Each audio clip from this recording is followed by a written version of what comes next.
Surat railway station platform number 1 ઉપર Indore express ટ્રેનમાં પેસેન્જરોની ભીડની તકનો લાભ લઈ મોબાઈલ ફોનની ચોરી કરી નાસવા જતા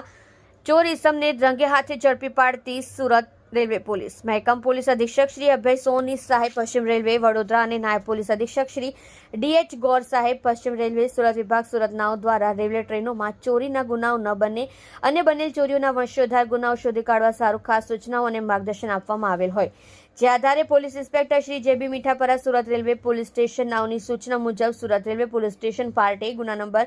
157/2026 ભારતીય ન્યાય સંહિતા 2023ની કલમ 303(2) મુજબના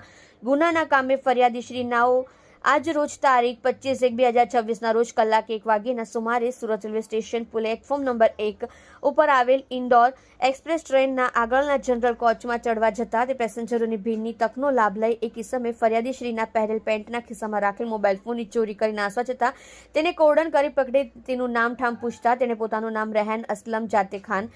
ઉંમર વર્ષ 20, ધંધો બેકાર, રહેઠાણ ભાટે નામ મંદિર પાસે સુરત મૂળ રહેઠાણ ગામ બેરી મેદાન થાનો કોતમવાલી જિલ્લો બરહાનપુર મહારાષ્ટ્ર વાળો હોવાનું જણાવતા તેને ઝડતીમાંથી એક રિયલમી કંપનીનો મોબાઈલ ફોન કિંમત ₹12,000ની મત્તાનો મળી આવતા સદર મોબાઈલ ફોન તપાસ અર્થે કબજે કરી સદરી ઇસમને અટક કરી કાયદેસરની કાર્યવાહી કરી પ્રશંસનીય કામગીરી કરેલ છે.